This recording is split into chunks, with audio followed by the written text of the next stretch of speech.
妈了个巴子的！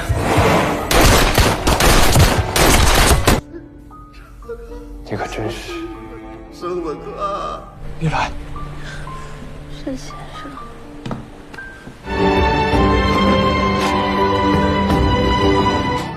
Pagi itu, Weilian datang dengan membawa sebuah kotak obat yang telah diraciknya sendiri khusus untuk Jin Sue. Namun, pelayan mengatakan bahwa Nona Jin Sue sedang tidak berada di rumah. Weilian, dengan sedikit keraguan, memutuskan untuk menitipkan kotak obat tersebut kepada pelayan dengan pesan agar Jin Sue meminumnya saat kembali. Ternyata, pada saat yang bersamaan, Jin Sue sedang mendatangi markas besar Qin Shanhing. Dengan tegas, Jin Sue mengungkapkan bahwa ia yakin Qin Shanhing pasti sudah mengetahui kabar yang diungkapkan oleh Ling. Namun, Jin Sue memohon agar Qin Shanhing tidak menyekap apalagi membunuh Lin. Qin Shanhing membantah hal tersebut dengan mengatakan bahwa saat ini mereka masih mencari keberadaan Lin. Dengan nada serius, Qin Shanhing mengatakan, "Mana mungkin aku tega melukai Lin, meskipun dia telah mengkhianati kepercayaanku. Lin adalah bawahan yang sangat setia, dan aku tak percaya dia akan melakukan hal seperti itu. Lebih baik aku menemukannya dan menolongnya sebelum orang lain melakukannya. Pertama, demi menyelamatkan nyawanya, dan kedua, demi reputasiku sendiri." Namun, Jin Sue tetap menyalahkan Qin Shanhing. Menurutnya, tindakan Lin disebabkan oleh tekanan yang diberikan Qin Shanhing. Qin Shanhing merenungkan pernyataan Jin Sue dan mencoba menafsirkan situasi. Mungkin, semua ini memang ulah Tuan Shen, karena Lin meminta bantuan Weilian untuk mendekati Tuan Shen. Tapi Jin Sue sudah bertanya kepada Tuan Shen, dan dia menyangkal keterlibatannya. Qin Shanhing tidak percaya. 是我司徒送的。我知道了。您总算知道点什么了。出去，逼他出来。是，谁都在说是厉银良骗了我，我真的是不敢相信。 Di kamar Milan yang hendak beristirahat, Tuan Shen dengan lembut menyelimutinya. Milan dengan tatapan penuh pertanyaan bertanya, "Apakah kau benar-benar akan membunuh Lin, Tuan Shen?" Tuan Shen menjawab dengan tenang, "Lin mencoba membunuhmu, Milan. Tapi meski begitu, aku belum memutuskan." Tuan Shen hanya mengusap kepalanya dengan lembut, "Sudahlah, cepatlah tidur. Selamat malam, Milan." Sementara itu, Lin sedang duduk di sudut sebuah ruangan yang pengap. Dalam kondisi yang lusuh dan kacau, Lin tampak seperti kehilangan kendali atas dirinya sendiri. Ia berbicara dengan dirinya sendiri, seperti orang yang sudah gila, meluapkan semua perasaan frustrasinya. "Guisheng, Qin Shanhing, Tuan Shen, kalian semua pengkhianat." Lin mengumpat, menyalahkan semua orang yang pernah ada di hidupnya. Wajahnya tampak penuh amarah dan putus asa, sementara pikirannya terus-menerus berusaha mencari cara untuk melarikan diri dari tempat tersebut. Di tengah kemarahannya, Lin menyadari ada bagian dinding yang terlihat mengelupas. Tanda bahwa dinding itu bisa dibobol. Dengan kekuatan yang tersisa, Lin mulai menggali bagian itu dengan tangannya, berharap bisa keluar dari penjara yang menyiksanya.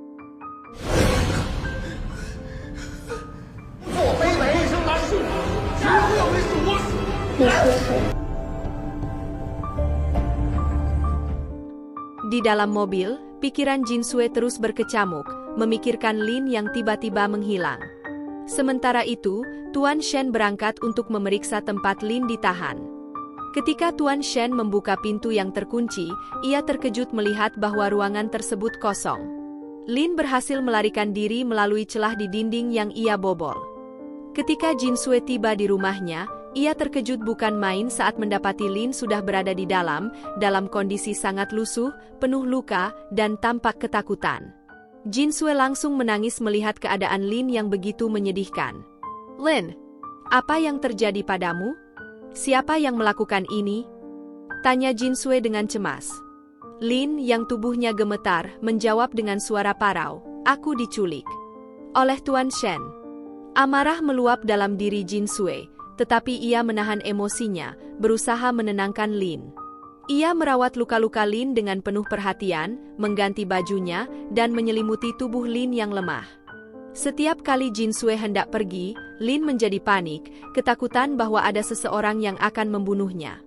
Jin Sue terus berjanji bahwa ia tidak akan meninggalkan Lin dan akan menjaganya dengan segenap hati. Kita akan pergi dari Haidong jika perlu, asalkan kau merasa aman, kata Jin Sue. Namun, Lin tetap merasa takut, terutama terhadap Tuan Shen dan juga Qin Shanhing yang pasti akan mencari dirinya. Untuk menjaga Lin tetap aman, Jin Sue bahkan meliburkan seluruh pelayan di rumahnya agar tidak ada yang mengetahui keberadaan Lin. Malam itu, ketika Jin Sue mematikan lampu, Lin kembali panik. Ketakutannya memuncak, tapi Jin Sue dengan sabar menenangkan Lin hingga akhirnya Lin tertidur. Namun, di tengah malam, Lin terbangun dengan napas terengah-engah. Jin Sue sekali lagi menenangkan Lin dan berada di sampingnya, memberikan jaminan bahwa ia aman. 他还会打洞。知道是他骗了我。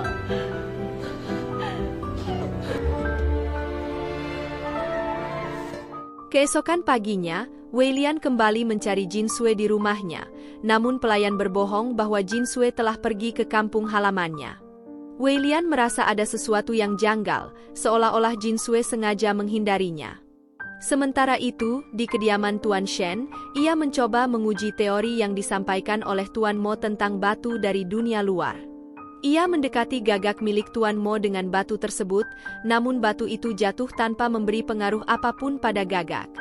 Di laboratorium, Nona Mu telah menemukan identitas Wei Lian, yang semakin memperkuat kecurigaannya terhadap Wei Lian. Di rumah, Milan sedang berdandan, sementara Tuan Shen membaca surat kabar.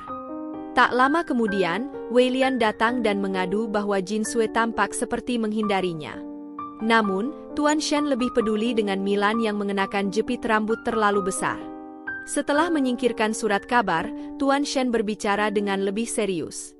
Milan mengeluarkan liontin batu ember darah yang ia kenakan, dan Wei Lian mengenali batu itu sebagai miliknya saat kecil.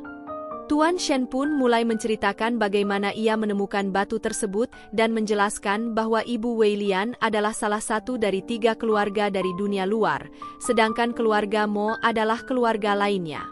Wei Lian terkejut mengetahui bahwa keluarga mereka bukan musuh. Wei Lian bertanya, lalu kenapa sekarang kita bertarung dengan Mu Lihua? Tuan Shen menjawab bahwa Nona Mu memiliki tujuan tertentu, dan sepertinya Nona Mu belum sepenuhnya memahami potensi batu dari dunia luar. 那这块石头会怎样呢？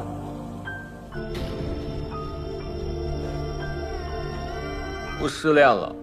哦，又失恋了。老家在哪儿？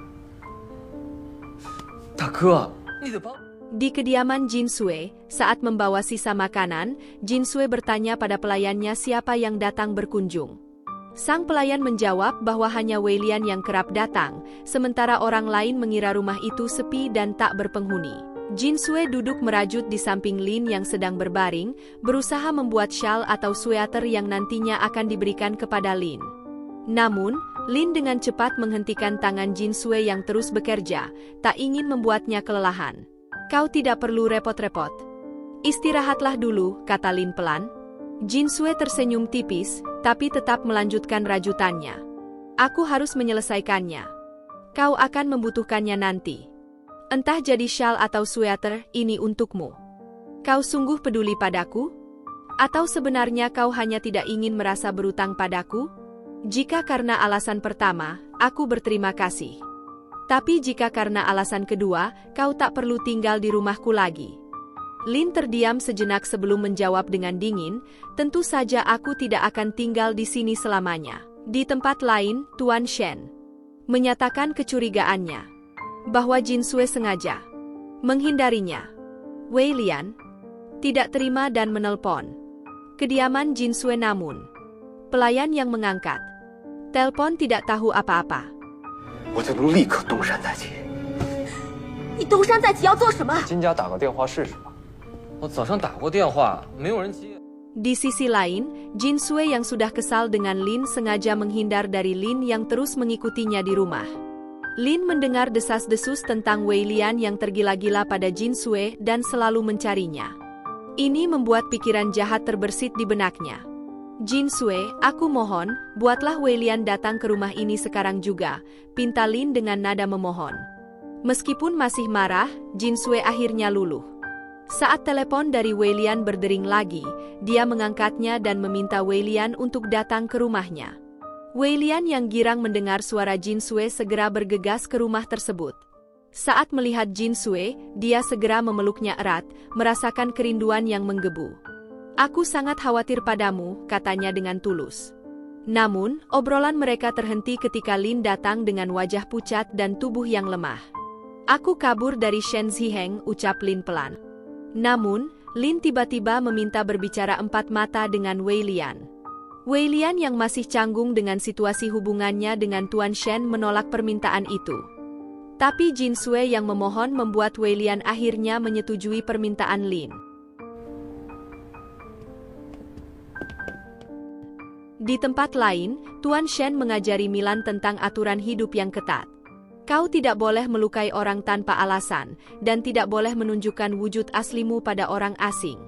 Sekalipun kau tidak membunuh mereka, manusia tetap akan mati jika melihatmu. Apalagi jika kau membunuh, itu hanya akan memulai siklus kekerasan yang tak pernah berakhir.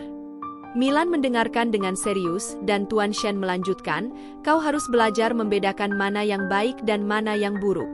Jika seseorang tidak bisa membedakannya, maka dia bukan manusia lagi. Aturan-aturan itu ditempelkan di kamar Milan sebagai pengingat agar dia selalu introspeksi diri setiap hari. Di ruang terpisah, Lin dan Weilian menutup gorden, seolah-olah mereka akan membicarakan sesuatu yang sangat rahasia. Lin berbicara dengan nada licik. "Kita sudah pernah punya kesepakatan sebelumnya, Weilian. Tapi kali ini imbalannya berbeda. Bukan uang, tapi Jinsue."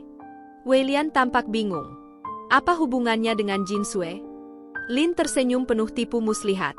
"Jika kau mau membantuku, aku akan menjamin bahwa kau bisa menikah dengan Jinsue. Aku bisa membuatnya jatuh cinta padamu." Weilian mulai bimbang, tapi masih mempertahankan akal sehatnya. Cara ini terlalu licik. Jika Jinsue tahu, dia pasti akan membenci kita. Lin menggeleng, yakin dengan rencananya. "Jinsue tak akan pernah membenciku, apapun yang aku lakukan. Aku sudah terlalu lama di sisinya." Weilian semakin khawatir. "Apa sebenarnya yang kau inginkan dari semua ini?" Lin menatap Weilian tajam. "Aku hanya ingin kau menjadi perantara. Sampaikan pesanku pada Tuan Shen dan Qin Shanhing. Kita akan menjebak Tuan Shen agar mengakui kesalahannya di hadapan Qin Shanhing." Weilian merasa rencana ini terlalu berbahaya. "Kau gila. Tuan Shen baru saja berdamai denganku." Lin tersenyum sinis. "Ini hanya tentang membuktikan sesuatu. Jika kau membantuku, Jinsue akan menjadi milikmu." Akhirnya, meski dengan berat hati, Weilian menyetujui rencana Lin, tapi dengan peringatan tegas.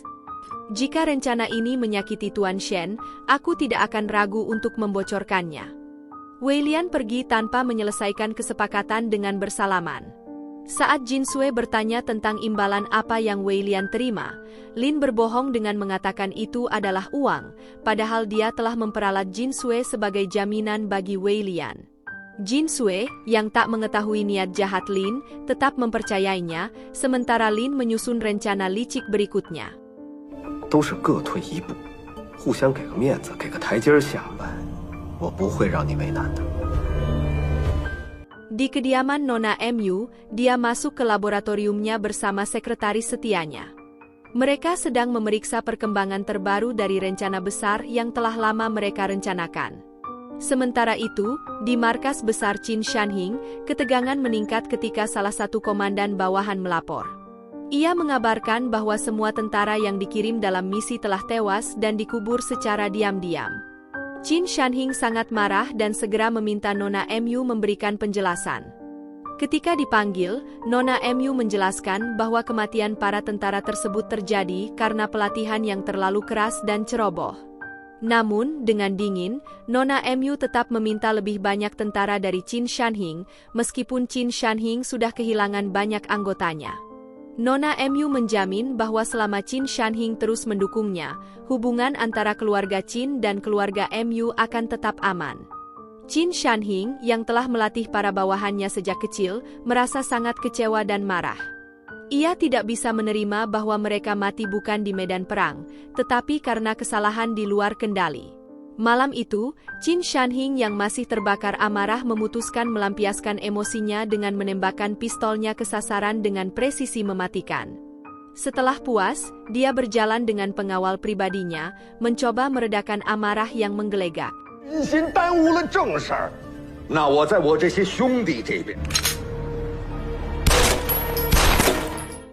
Di luar, salju turun perlahan, menyelimuti malam ketika Tuan Shen berdiri merenung di depan jendela.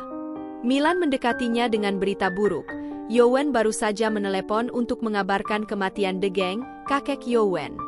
Mendengar kabar itu, Tuan Shen terdiam dan terlihat termenung, pikirannya melayang ke masa lalu. Keesokan paginya, Yowen datang untuk menyampaikan belasungkawa. Bersama Milan, Tuan Shen berdoa di depan altar keluarga, mengenang jasa dan pengabdian De Geng. Sebelum meninggal, De Geng meninggalkan wasiat kepada Tuan Shen, menyatakan bahwa ia beruntung telah mengabdikan seluruh hidupnya untuk keluarga Shen. De Geng bersyukur karena akhirnya Tuan Shen kembali setelah ratusan tahun lamanya. Dia berdoa agar Tuan Shen mendapatkan keberkahan dalam hidupnya. Milan, yang mendengar doa tersebut, tiba-tiba merasa bahwa hidupnya pun mungkin tak lama lagi. Namun Tuan Shen menenangkannya, mengatakan bahwa waktunya belum tiba. Sementara itu, di ruang bawah tanah laboratorium, Nona Mu menerima hasil penyelidikan yang dibawa sekretarisnya dari kota Suping. Mereka menemukan sebuah lukisan tua keluarga Shen yang telah dicuri dari kediaman Shen. Saat Nona Mu melihat lukisan tersebut, ia teringat cerita yang pernah dikatakan oleh Tuan Shen. Hal ini semakin memperkuat keyakinannya untuk melanjutkan rencana besar untuk melepaskan diri dari kutukan keluarga Mu. Cerita keluarganya tentang perebutan batu ember darah antara keluarga Mu dan keluarga Wei Qiu yang legendaris semakin terasa nyata. Perseteruan itu bahkan menyebabkan banyak korban tewas di masa lalu, dan cerita ini sejalan dengan kisah yang diceritakan Tuan Shen. Kebenaran semakin terungkap, dan Nona Mu merasa bahwa titik terang sudah dekat. 也有朋友，我有我的吗？穆家记日记里魏秋的能力。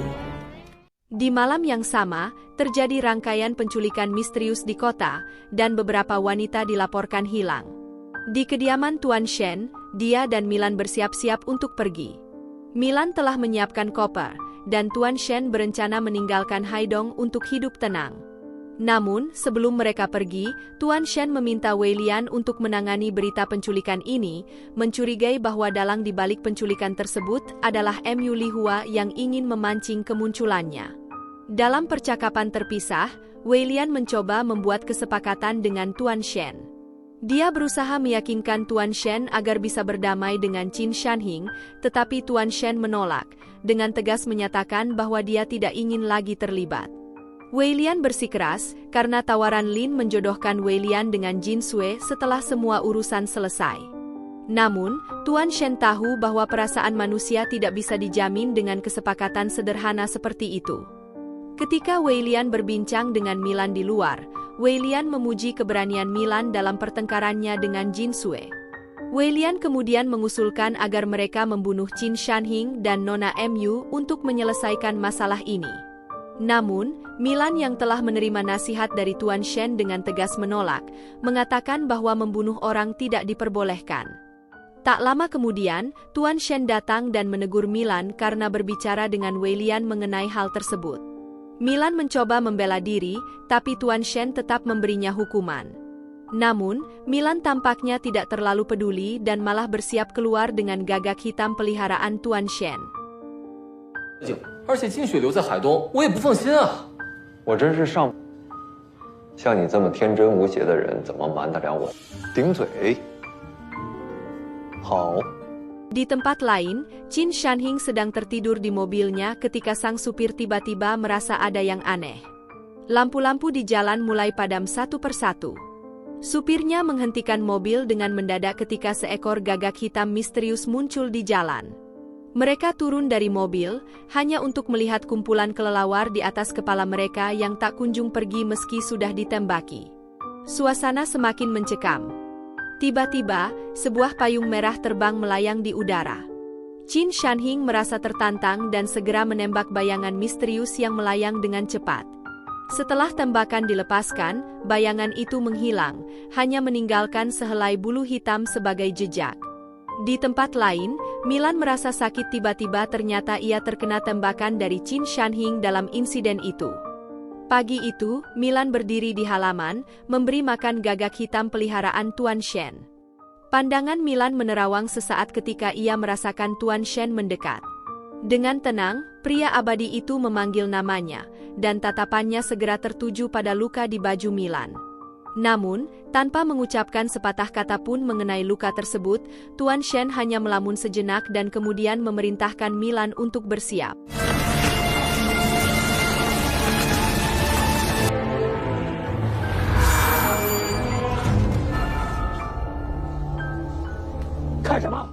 Di tempat lain, di markasnya, Qin Shanhing memeriksa bulu gagak hitam yang jatuh saat ia diteror semalam. Kepala prajurit yang setia di sisinya segera memberikan analisis, menduga bahwa yang menerornya adalah Tuan Shen, dengan kekuatan yang tak manusiawi. Namun, Qin Shanhing menyangkalnya. Tidak lama setelah itu, Wei Lian datang, membawa pesan dari Lin. Wei Lian menyampaikan bahwa dokumen rahasia yang bocor bukan karena ulah Lin. Wei Lian menuduh bahwa semua fitnah yang menyerang Lin adalah hasil dari rencana Tuan Shen. Qin Shanhing mendengarkan, namun dengan nada dingin ia bertanya, "Apakah kau pikir aku akan mudah percaya padamu, Wei Lian?" Wei Lian tetap tenang, dengan anggun meyakinkan bahwa dirinya tidak berdusta. Qin Shanhing akhirnya bersedia untuk menemui Lin. Setelah Wei Lian meninggalkan tempat itu, Qin Shanhing tampak kesal. Lin terlalu polos, gumamnya dengan nada menyindir, dia malah meminta bantuan teman musuhnya untuk menyampaikan pesan, bukannya datang sendiri. Qin Shanhing tak bisa mengabaikan kecurigaannya. Apakah ini bagian dari rencana Tuan Shen? Di lain tempat, Tuan Shen dan Milan duduk di teras rumah, menikmati angin pagi. Milan mulai bercerita dengan nada sedikit bangga bahwa semalam ia telah menakut-nakuti Qin Shanhing. "Seperti yang dulu kau lakukan pada ibuku," ujar Milan dengan senyum kecil. Tuan Shen tersenyum samar, tidak menyalahkan tindakan Milan, namun memperingatkannya agar lebih berhati-hati dan selalu memiliki rencana matang sebelum bertindak. "Apalagi jika kau berurusan dengan orang seperti Qin Shanhing yang tidak takut pada apapun," tambah Tuan Shen. Dalam percakapan santai itu, Tuan Shen menceritakan kehidupannya yang sudah berlangsung lebih dari 100 tahun. Dulu, ia menjalani hidupnya dengan penuh kepanikan, namun seiring waktu, ia belajar tenang dan sekarang menjalani kehidupan seperti mayat hidup. "Aku bertekad menjadi manusia yang bermartabat," katanya dengan pandangan menerawang, "tapi aku belum menemukan makna sebenarnya dari menjadi manusia." Milan menatapnya dengan penuh rasa hormat. "Hidupku sekarang ada karena dirimu," ujarnya pelan, "dan karena itu, kita harus tetap bersama, melewati suka dan duka." 他比我娘厉害，不会一次就吓跑的。Di kediaman Jin Sui, Lin duduk termenung dengan wajah pucat. Tatapannya kosong. Jin Sui datang membawa secangkir minuman, lalu dengan lembut bertanya, "Apa yang kau pikirkan?" Lin mengkhawatirkan rencananya yang mungkin tidak berjalan mulus. Ia merasa sudah waktunya untuk berhenti bekerja sama dengan Qin Shanhing dan menepati janjinya kepada Wei Lian untuk berdamai dengan Tuan Shen. Tak lama kemudian, rombongan Qin Shanhing tiba di kediaman Jin Sui. Mereka disambut oleh pelayan, dan Lin dengan tenang menjamu tamu tersebut. Saat berbincang, Lin mulai membela diri, mengatakan bahwa Tuan Shen yang menyebarkan rahasia mereka, dan ia bersumpah bahwa dirinya tidak melakukan pengkhianatan. Lin juga menceritakan bagaimana ia berhasil kabur dari penyekapan Tuan Shen dan bersembunyi di rumah Jin Sui karena takut tertangkap lagi. Qin Shanhing dengan nada tegas mengingatkan bahwa Lin selalu gagal setiap kali mencoba mengganggu hidup Tuan Shen. "Kau belum pernah berhasil, Lin," ujarnya tajam, "bahkan Mu Lihua lebih hebat darimu." Namun, Qin Shanhing masih memberikan kesempatan terakhir, mengingat bahwa setiap orang berhak atas kesempatan kedua. Ia bercerita tentang masa lalunya sebagai tentara, ketika ia secara tidak sengaja melukai komandannya saat mencukur jenggot. Meskipun terluka, sang komandan kembali kepadanya, percaya bahwa Qin Shanhing tak akan mengulangi kesalahan yang sama. Dengan keyakinan itulah, Qin Shanhing memberikan kesempatan terakhir pada Lin. 我对你还有那么一份信任，愿意再给你一次机会。我师傅的头上，我一想完了。 Sementara itu, di lantai atas, Jinsue merajut dengan mata yang berat mengantuk. Ia turun dan mendapati Lin yang tengah mabuk. Dengan lembut, Jinsue mendekatinya dan mengusap pundaknya, namun Lin menghindar. Saat aku bangkit kembali, aku akan membalas perhatianmu, ujar Lin dengan nada mabuk. Jinsue menuntut bukti atas kata-kata Lin. Lin, dengan nada setengah serius, menjawab bahwa ia akan memberikan mas kawin sebagai buktinya.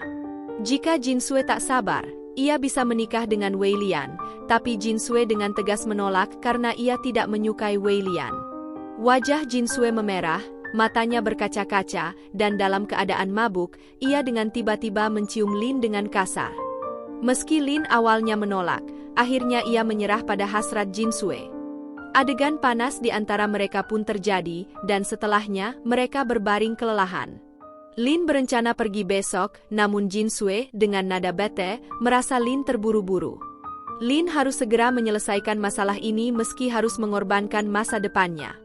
Lin pun meyakinkan Jinsue bahwa ia akan kembali setelah membersihkan nama baiknya. Dengan nada gengsi, Jinsue berkata, "Aku tak akan memintamu menikahiku setelah ini." Namun, Lin serius dengan janjinya untuk menikahi Jinsue. "Tunggu aku," ujar Lin sebelum akhirnya tertidur. Pagi harinya, Lin bangun dan mendapati Jinsue telah menyiapkan sarapan. Meski tampak tenang, tatapan Lin kosong. Ia memakan sarapannya dengan lambat, pikirannya penuh dengan berbagai kekhawatiran. Jinsue, dengan cemas, merasa bahwa ini adalah pertanda buruk. Setelah selesai makan, tanpa sepatah kata pun, Lin meninggalkan Jinsue dengan hati yang berat.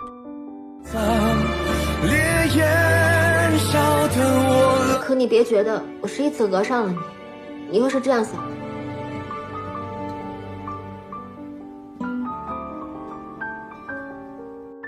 Kali ini Lin datang kepada Qin Shanhing dengan informasi mengejutkan mengenai Mu Lihua, yang telah mengubur banyak jasad tentara bawahan Qin Shanhing yang dipinjam oleh Mu Lihua. Kepolisian sedang menyelidiki kasus ini, dan sekarang Nona Mu menjadi pembicaraan publik, dengan banyak orang beropini bahwa Nona Mu adalah makhluk aneh dan misterius. Kepala prajurit Qin Shanhing menguping pembicaraan ini dari kejauhan. Dalam perjalanan, Lin memikirkan rencana jahatnya. Ia berencana memancing Tuan Shen ke dalam perangkap dan mengurungnya di tambang bawah tanah. Setelah itu, Lin akan memaksa Tuan Shen menandatangani surat pernyataan bersalah bahwa dia telah memfitnah Lin. Setelah mendapatkan surat itu, Lin berniat merebut kembali kepercayaan Qin Shanhing untuk mendapatkan kekuasaan dan harta. Setelah semuanya berjalan sesuai rencana, Lin akan membebaskan Tuan Shen dan membunuh Wei Lian yang bersamanya, sehingga Lin bisa menikahi Jinsue. Sementara itu, Qin Shanhing dan kepala prajuritnya sedang berbincang mengenai rencana licik yang berbeda. Qin Shanhing berencana untuk mengkhianati Lin setelah mendapatkan surat pernyataan bersalah dari Tuan Shen. Dia akan meledakkan tambang bawah tanah itu dengan Lin di dalamnya, memastikan bahwa tidak ada saksi yang tersisa. Setelah itu, Qin Shanhing berencana membunuh Nona Mu dengan memancing kerjasama terkait Tuan Shen, dan kemudian berpura-pura menjadi pahlawan di hadapan publik, menyelamatkan Haidong dari Tuan Shen dan Mu Lihua, yang dianggap sebagai ancaman bagi masyarakat. 沈之恒没完没了地霍霍我的逼我人。 Di sisi lain, Wei Lian memastikan agar Tuan Shen datang sesuai kesepakatan. Tuan Shen setuju, dengan alasan bahwa ia datang demi kebahagiaan Wei Lian bersama Jinsue, serta untuk memastikan Milan dapat hidup tenang setelah masalah ini selesai. Tuan Shen tahu ini bukan hal yang mudah, namun ia rela dikurung demi menyelesaikan masalah ini. Pada malam itu, kepala prajurit bawahan Qin Shanhing mempersiapkan tambang bawah tanah dengan bom, sesuai rencana Qin Shanhing. Keesokan paginya, di kediaman Shen, Tuan Shen menitipkan rumahnya kepada Youwen dan meminta agar Youwen menjaga Milan. Namun, Milan protes dan bersikeras ingin mengikuti Tuan Shen, karena ia curiga bahwa Lin mungkin akan mencoba membunuh Tuan Shen lagi. Tuan Shen menenangkan Milan dengan memastikan bahwa ia telah membeli tiket pesawat seminggu setelah urusan ini selesai, dan mereka semua, termasuk Milan, Wei Lian, dan Jin Sui, akan meninggalkan Haidong. Namun, Milan tetap tidak tenang dan terus memohon agar Tuan Shen tidak bertemu dengan Lin. Tuan Shen mengingatkan Milan bahwa meskipun mereka memiliki kekuatan, sebagai manusia, mereka harus tetap menggunakan akal, budi pekerti, dan perasaan.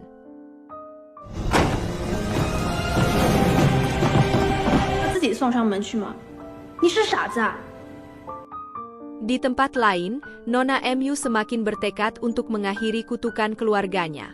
Jika ia gagal dan harus mati pada usia 30 tahun, ia bertekad untuk membunuh Tuan Shen terlebih dahulu dan mati bersamanya. Tuan Shen kemudian pergi dengan raut wajah penuh kekhawatiran, meski ia tahu masalah ini harus segera diselesaikan. Setibanya di kediaman Wei Lian, ia disambut dengan riang. Wei Lian yang tengil ingin memeluk Tuan Shen sebagai ucapan terima kasih, namun Tuan Shen tidak ingin berbasa-basi dan langsung menanyakan keberadaan Lin.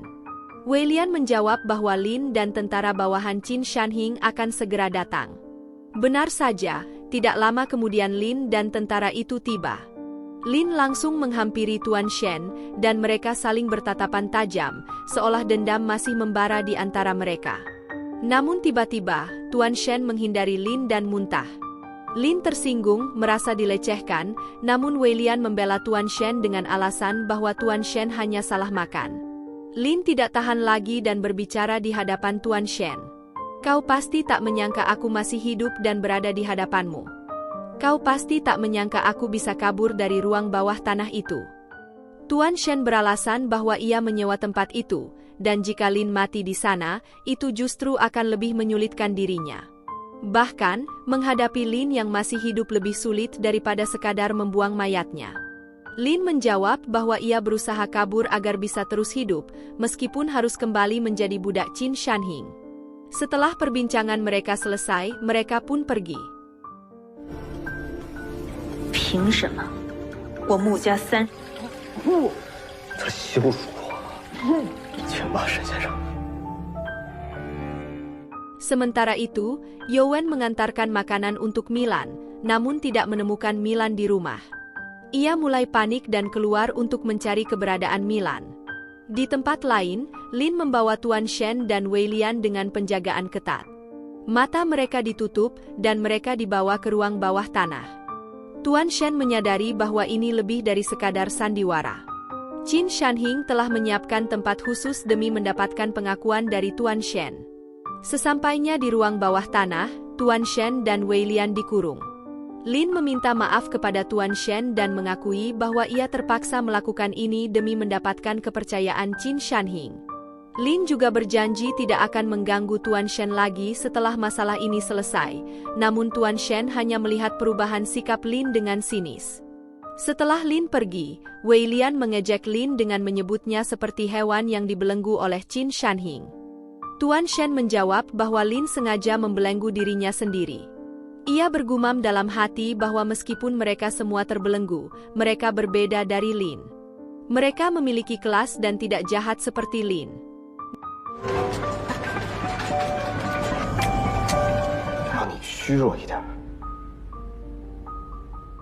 Di sisi lain, Milan berhasil menemukan petunjuk dan kini sedang dalam perjalanan mencari Tuan Shen.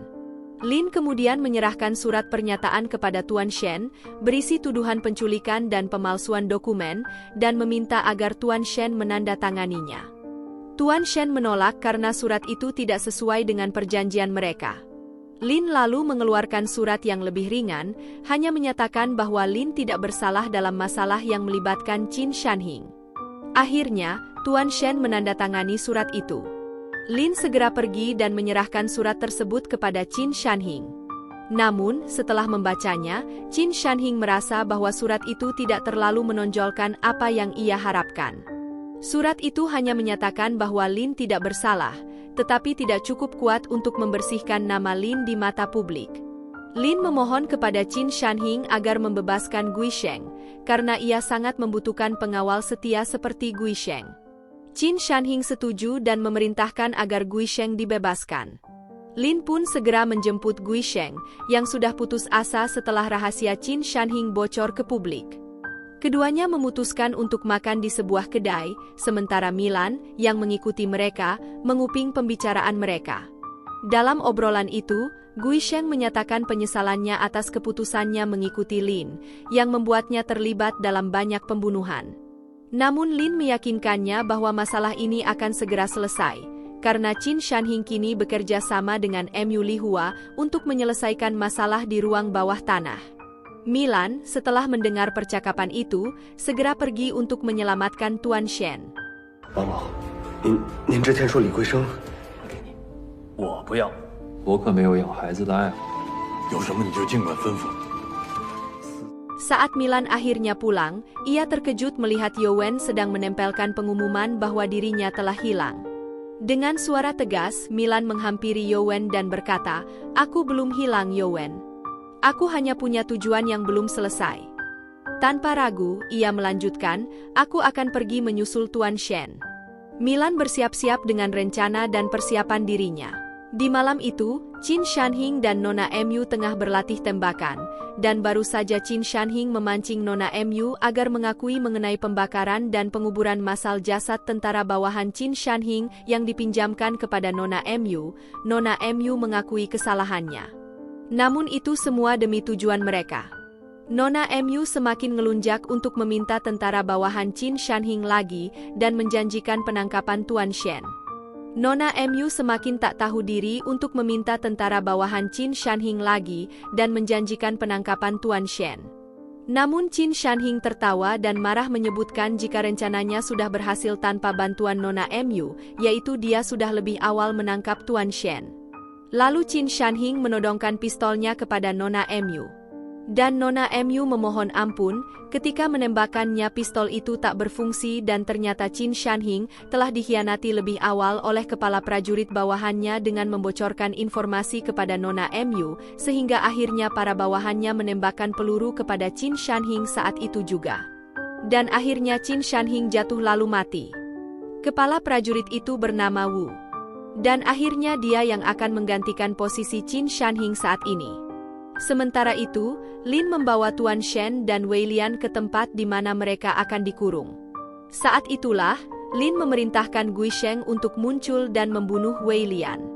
Namun, tak lama kemudian, Milan muncul dan mengancam Lin agar memberitahukan keberadaan Tuan Shen.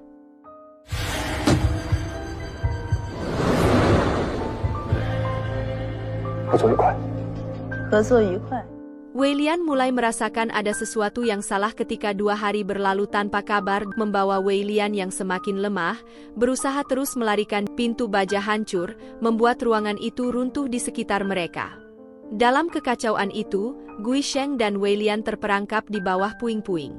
Guisheng merasakan firasat buruk, seolah-olah Wei Lian mulai kehilangan kendali atas dirinya sendiri. Ketika Wei Lian tiba-tiba berada di hadapannya dengan mata merah darah, Guisheng melepaskan tembakan panik. Namun, itu sudah terlambat. Wei Lian, yang sudah berada di luar kendali, membunuh Guisheng tanpa belas kasihan. Lin dan Tuan Shen yang mencoba menyusul terkejut melihat tubuh tak bernyawa Guisheng di tangan Wei Lian. Lin, yang sangat terpukul, merasa kehilangan mendalam. Dia harus meninggalkan tubuh semakin mendekat. Dengan perasaan berat, mereka harus terus melarikan diri. Nona Mu, yang terus mencari Tuan Shen, semakin memperketat pengejaran mereka. Di tempat lain, Nona Mu mulai merasakan bahaya dari kepala tentara Wu, yang tampaknya akan kembali berkhianat dan membakar pasukan bawahannya bersama dirinya. Lokasi itu begitu luas sehingga Tuan Shen 去找出口，找到了再来救我，否则我们都得死在这里。水之河，这里安息的。你可真是。 dan Tuan Shen. Tuan Shen bertanya mengapa Lin tidak kabur dan menyelamatkan dirinya sendiri. Lin menjawab bahwa dia tak punya pilihan lagi selain tetap di sisi Tuan Shen. Ia tahu bahwa hidupnya kini berada di tangan Tuan Shen, Milan, dan Wei Lian yang ternyata vampir. Lin tidak takut dibunuh oleh Tuan Shen, karena dia percaya bahwa meskipun Tuan Shen bersikap keras, dia adalah orang yang setia kepada teman-temannya. Tuan Shen tertawa mendengar Lin akhirnya menyadari hal itu. Lin kemudian menceritakan bagaimana setahun lalu, dia mencoba menyapa Tuan Shen di pesta di kediaman Milan, namun Tuan Shen mengabaikannya. Tuan Shen mengatakan bahwa dia benar-benar tidak menyadari kehadiran Lin saat itu, dan tidak berniat mengabaikannya. Jika saja Tuan Shen tidak mengabaikan Lin, mungkin mereka tidak akan berada dalam situasi yang penuh kebencian sepenuhnya bertahan hidup. Kebencian yang dia rasakan hanya muncul karena Tuan Shen mengabaikannya saat dia paling membutuhkan. Namun, sebelum mereka dapat melanjutkan percakapan itu, pasukan Nona MU akhirnya berhasil melumpuhkan Lin dengan tembakan. Muncul di kediaman Nona MU dengan raut wajah penuh kesedihan. Dia mencuri kembali pohon fusang milik keluarga Mo yang sempat dicuri oleh keluarga MU. 我知道了，我想保护他。大哥，该物归原主了。 Dalam mimpinya, jiwanya terpecah menjadi dua. Satu sisi jiwanya yang jahat bersikeras membalas dendam atas semua penderitaan yang ia alami, sementara sisi lainnya yang baik bersikukuh agar ia terus berbuat kebaikan, apapun yang terjadi. Di tengah konflik batin yang memusingkan itu, tiba-tiba Tuan Shen terbangun.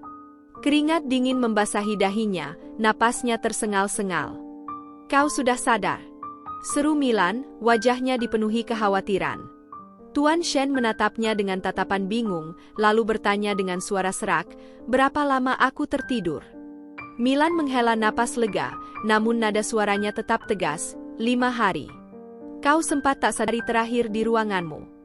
Dia menunjuk tumpukan surat kabar yang tersusun rapi di meja. Tuan Shen mengambil beberapa surat kabar itu dan membacanya dengan seksama, meskipun pikirannya terusik. Sementara itu, Milan tak mengalihkan pandangannya sedikit pun dari Tuan Shen. "Apakah kita bisa bersama sampai masa depan?" tanya Milan, suaranya terdengar pelan namun penuh makna. Tuan Shen sedikit terkejut mendengar pertanyaan itu. Ia diam sejenak, lalu mengangguk dengan mantap.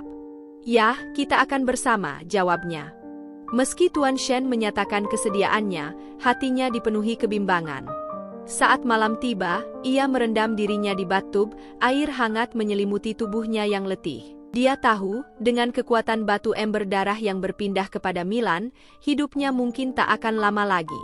Untuk terus hidup, setidaknya untuk berada di sisi Milan. 什么事情？这几天的报纸我都给你留好了，在书房。 Menghilang tanpa jejak, dan kekhawatiran terus menyelimuti pikirannya. Namun sebelum ia sempat melangkah keluar, pamannya datang. Dengan wajah penuh kemenangan, Paman Jinsue datang membawa banyak orang berseragam resmi. "Seluruh aset perusahaan sekarang sudah menjadi milikku," kata pamannya dengan nada merendahkan. Jinsue terkejut mendengar pernyataan itu, tak menyangka pamannya akan bertindak setega ini. Namun, dia tidak melawan. Dengan senyuman yang dipaksakan, Jinsue hanya mengangguk, menerima kenyataan pahit bahwa dirinya telah dijebak. "Aku akan bertanggung jawab," kata Jinsue dengan tegas, meskipun hatinya hancur. Pamannya tak menyisakan sedikit pun belas kasihan. Dia langsung mengusir Jinsue dari rumah, menandakan bahwa Jinsue tak lagi memiliki tempat di sana. Dengan koper kecil di tangannya, Jinsue berjalan tanpa tujuan di tengah malam yang dingin. Air matanya tak berhenti mengalir, namun ia tetap teguh, berusaha untuk kuat meski tiba-tiba sebuah bayangan mendekat. Wei Lian muncul dari kegelapan, menawarkan pertolongan yang tak pernah diharapkan oleh Jinsue. "Tinggallah di tempatku," kata Wei Lian lembut. "Kau tak perlu khawatir. Aku akan menjagamu."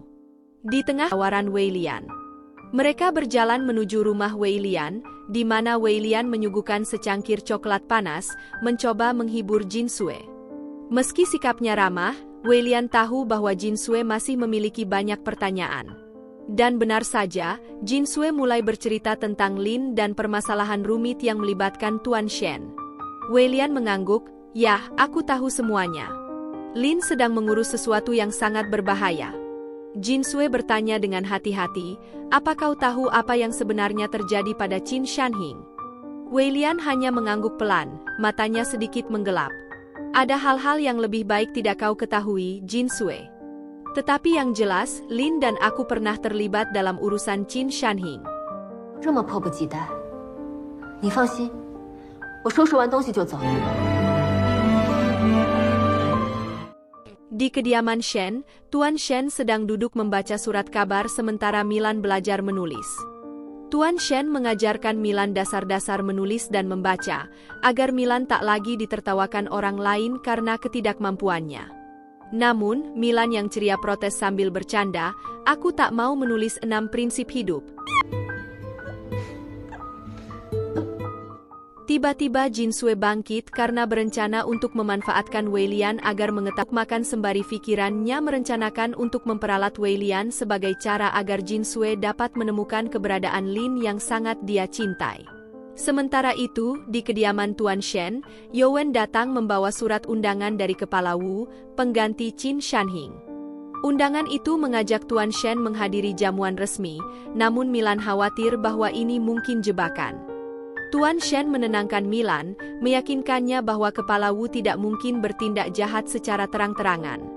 Kembali di kediaman Wei Lian, Jin Sui mulai menyusun rencana. Dia tahu bahwa dia harus memanfaatkan situasi ini untuk menemukan Lin. Maka, dengan hati yang licik, dia mulai menggoda Wei Lian, menawarkan untuk minum arak bersama.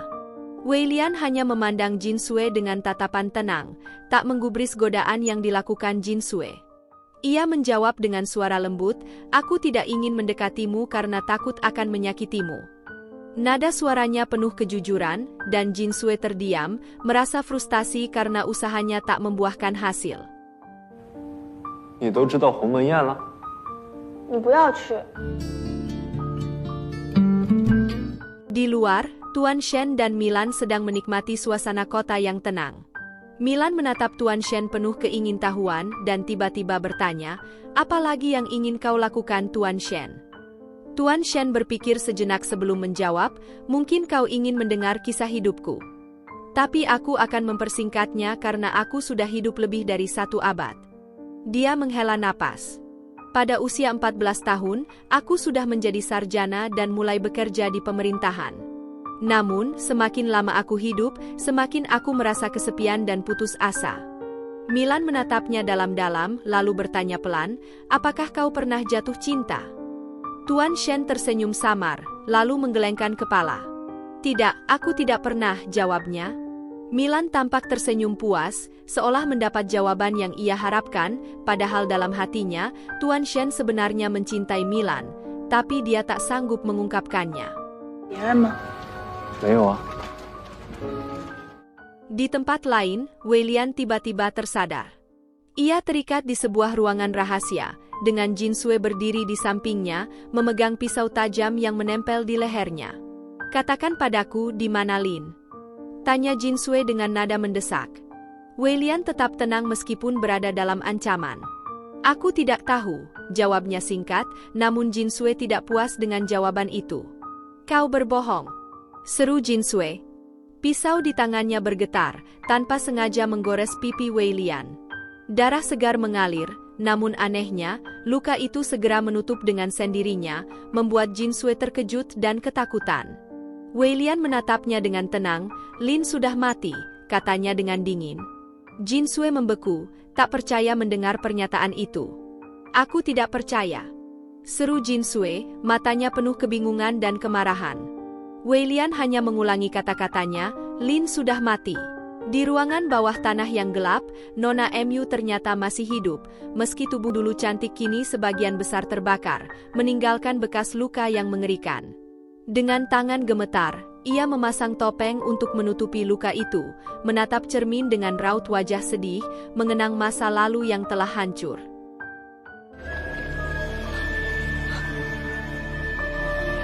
Hingga akhirnya tak kuasa lagi menahan tangis. Di luar markas, Jin Sui menangis putus asa, teriakan kerasnya menggema di langit kelabu. Hidupnya terasa hancur karena Lin hilang, dan sekarang semuanya tampak tak berarti lagi.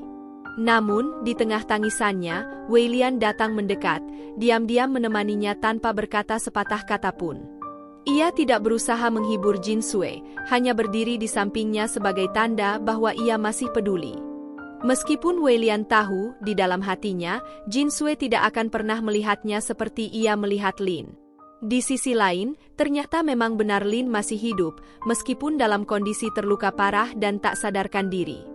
Setelah kejadian tragis di tambang, Nona Mu menemukannya dan membawanya ke tempat persembunyian, mengurung Lin di ruang bawah tanah. Sementara itu, Wei Lian melamun, pikirannya kembali ke masa kecilnya yang penuh dengan kesedihan. Ia teringat ketika ia bersama ibunya di sebuah saung, membawa segelas air untuk ibunya membantu menjepitkan rambut, wajahnya muram setelah kepergian ayah mereka.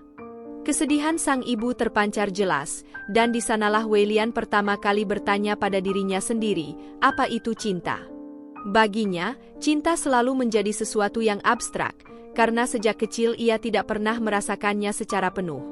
Wei Lian merasa bahwa hidup tanpa cinta adalah kekosongan yang menyedihkan, dan ia bertanya-tanya seperti apa rasanya mencintai dan dicintai. Kembali ke masa kini, Wei Lian curhat kepada Tuan Shen. Ia bercerita bagaimana dulu kehadiran Jin Sui membuatnya bahagia, namun sekarang, meskipun Jin Sui berada di dekatnya, bahkan serumah dengannya, ia tidak lagi merasakan kebahagiaan itu. Ia sadar bahwa cintanya terhadap Jin Sui hanyalah cinta sepihak yang tidak akan pernah terbalas. Meski begitu, Wei Lian tidak menyesali perasaannya. Tuan Shen merangkul Wei Lian, memberikan dukungan tanpa kata, mengetahui bahwa adiknya berjuang melawan rasa yang begitu berat.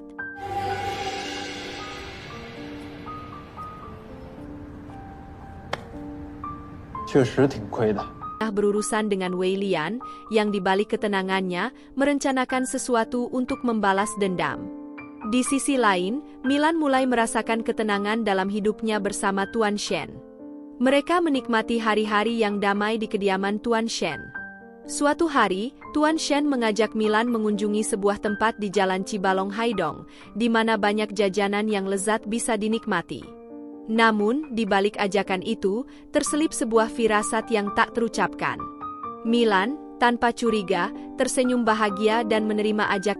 Milan pergi sendiri ke tempat tersebut, menikmati jajanan manis seperti gulali dan kacang dengan riang. Ia bahkan menonton pertunjukan barongsai yang meriah.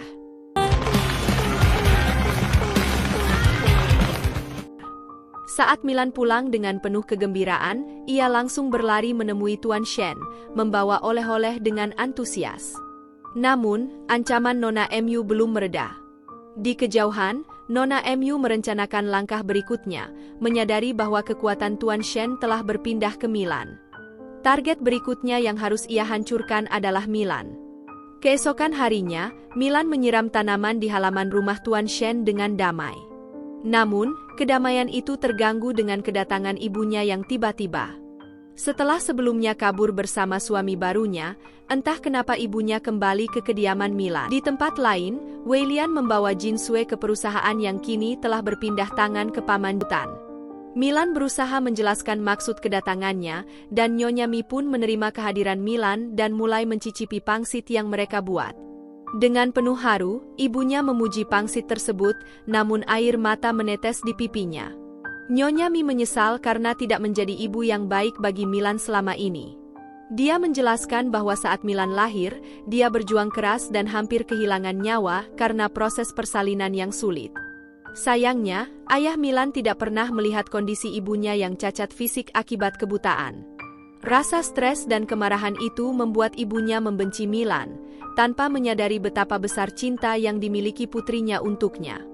Namun, Milan bersyukur karena saat ini telah dipertemukan dengan Tuan Shen. Dia merasa beruntung karena Tuan Shen mengajarinya banyak hal, mulai dari membaca dan menulis hingga mengajarinya untuk mencintai diri sendiri dan orang lain. Ibunya meminta maaf karena tidak berperan sebagai ibu yang seharusnya. Ibunya meminta pengampunan dari Milan, bahkan memukuli dirinya sendiri karena merasa bersalah. Melihat itu, Milan memeluk ibu.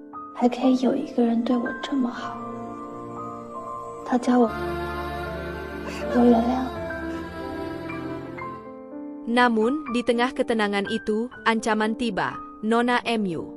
Milan segera menyuruh ibunya untuk bersembunyi. Tanpa ragu, misi yang dimiliki Nona Mu membuat Milan terhipnotis, dan ia salah mengira Nona Mu adalah Tuan Shen. Sementara itu, di kediaman Tuan Shen, ia menerima telepon dari ibunya Milan, melaporkan bahwa Milan telah dibawa pergi oleh wanita mengerikan. Tuan Shen segera menyadari bahwa itu adalah perbuatan Nona Mu. Milan berjuang keras untuk menggunakan kekuatannya, tetapi Nona Mu sudah terlalu kuat dan berhasil mempengaruhi Milan. Nona Mu mengancam Milan agar membocorkan keberadaan. Sementara itu, Milan yang dibawa dan dikunci di sebuah peti, Tuan Shen bergegas menyelamatkannya. Tuan Shen melawan para penjaga kapal yang membawa Milan, mencari-cari hingga akhirnya menemukan Milan di dalam peti. Milan menyangka Tuan Shen akan kalah dan dibawa ke keluarga. Tuan Shen berhasil mengalahkan Nona Mu dan bersumpah tidak akan membiarkan Milan pergi kemanapun. Mereka berada di tengah lautan luas, dan Tuan Shen berusaha mengendarai kapal itu. Namun, tiba-tiba prajurit yang tersisa di kapal itu menekan bom, menyebabkan kapal meledak dengan hebat. Setelah kekacauan di kota, Jin Sui keluar dan melihat banyak orang mati, hanya tersisa dirinya. Ia terduduk diam, tak lama kemudian datanglah Wei Lian dengan kondisi lemah, mencoba menghampiri Jin Sui dan meminta maaf karena tidak dapat menepati janjinya untuk membawa Lin kembali. Namun, Jin Sui merasa bersyukur hanya dengan kedatangan Wei Lian.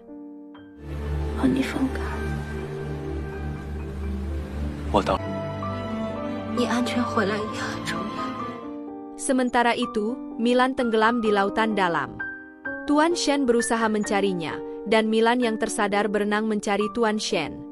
Mereka saling mencari hingga akhirnya bertemu, duduk di atas papan di tengah lautan, jauh dari daratan. Dalam keadaan lemas, mereka saling merangkul. Tuan Shen meminta Milan berjanji agar cita-citanya sebagai penyanyi yang belum pernah dia kunjungi, serta tinggal di tempat baru bersama Wei Lian dengan damai. Namun, Milan terkejut dengan perkataan itu, seolah Tuan Shen akan pergi. Ia menangis, merasa tidak sanggup hidup tanpa Tuan Shen. Saat itu, Tuan Shen sudah berada di ujung kekuatannya. Milan berusaha mendayungkan tangannya untuk membawa Tuan Shen agar bisa menyelamatkan hidupnya. Milan berjuang keras, tetapi Tuan Shen memeluknya. Dia tidak mau Tuan Shen mati, namun Tuan Shen berkata agar Milan berusaha tetap hidup meskipun tanpa dirinya. Mengingat Tuan Shen dengan penuh cinta dan rasa syukur, meskipun hatinya terpuruk dalam kesedihan. Hidup ini adalah pilihan, seperti Tuan Shen yang meskipun vampir, ia memilih menjadi bijaksana. Vampir yang hanya mengambil tanpa memberi. Manfaatkan setiap detik yang kamu miliki untuk kebaikan, jangan biarkan penyesalan datang saat semuanya sudah terlambat. Setia pada mereka yang kamu cintai, jangan pernah mengkhianati kepercayaan yang diberikan. Sebelum bertindak, pikirkan dengan bijak karena setiap keputusan memiliki konsekuensinya. Dan ingat, waktu tak akan menunggu, sayangi dan hargai mereka sebelum kesempatan itu hilang. Bekerja keraslah, tapi jangan sampai lupa menjaga dirimu sendiri di tengah perjalanan. Terima kasih sudah menonton. Itulah rangkuman alur kisah cinta abadi Tuan Shen dan Milan, yang harus berakhir dengan perpisahan karena Tuan Shen meninggal. Meski cinta mereka begitu kuat dan mendalam, takdir tidak dapat dihindari, memisahkan mereka selamanya. Pengorbanan dan perjuangan mereka menghadapi berbagai rintangan menjadikan kisah ini sangat mengharukan. Jika kalian menikmati rangkuman ini, jangan lupa like, share, dan subscribe untuk mendukung channel Movie Ovi. Aktifkan lonceng notifikasi supaya tidak ketinggalan konten terbaru. Sampai jumpa di video berikutnya, dan terus dukung Movie Ovi.